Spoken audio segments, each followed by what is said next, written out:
Okay, so we're gonna start the third part of Lab 2, and this is just gonna go over how to like manage your processes and things like that, and also just gonna give you a few commands like Control C you'll need when you make an endless loop, and yeah, you'll definitely want to know that one because you will break it.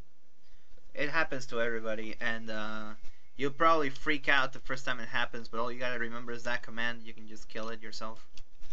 Yes, and I have an example of it. So I'm gonna run my loop program, and as you can see, it's just constantly printing out, and it's not gonna end until I hit Control C, which kills whatever that you're looking at. So it kills your program. So if I hit Control C, it stops it, and I'm out.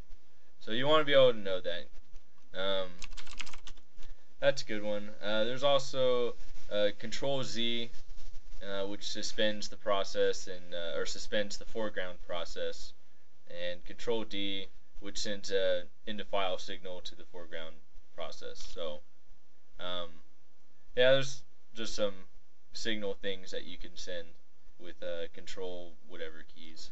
Control D is probably gonna be touched by your instructor when you guys are actually working with file manipulation. Yeah. So there's also some other process things that you should uh, know about, like PSX, which shows all the processes that are owned by you. So if we do that, these are all the processes that are running. So I have the actual SSH, the bash, and then the actual process for running the process, or PSX. So, and there's the PS command shows some things, and the X is an option, or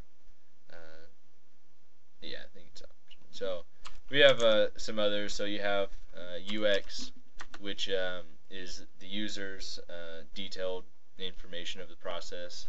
Um, as you can tell, it's the same as the first set, but it has some more information about it. And then you can also use a -ef, which will show every process.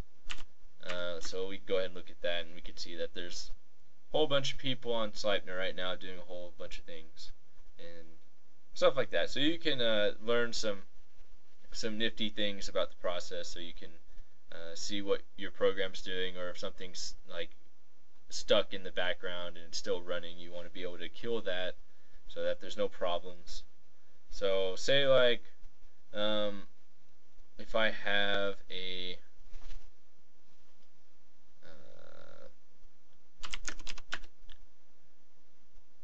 want to kill something. What do Well, how about you open up a secondary Sleipner window and then just run the loop? I'm gonna open up another Sleipner putty window. And just so you guys know, you should always do this when you're working with your programs and you're compiling them. You want to be able to correct the code that it's in text, save it, and then compile it on your other window, and then just run it on the secondary window. So you can multitask. So if I go back and I run the loop program as an example, I'm stuck in a loop, and just for example, my Control C won't work. So if I switch to my other terminal window and I do a PSX, notice that I have a loop. That's the process I'm running in the background. Show how much memory it's taking up. Let's see. It's UX. No, oops.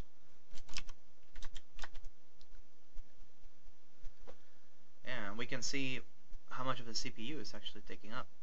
Yep.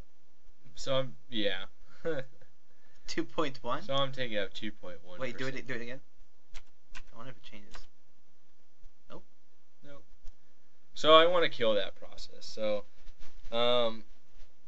it's easy as typing in kill, which is the kill signal, and the PID of the process. So that's this column right here, and that's the number is 363. So I'll type that in. PID is process ID.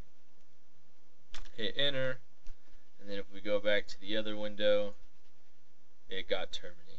So now we're out of the loop, and that's how you kill a process. So yeah, that's just a simple process thing. There's a whole bunch of commands and things you can do with processes that you can check online if you want to learn more about it. But that's pretty much the basic things that you'll need if you have any problems with your program. That's it. All right.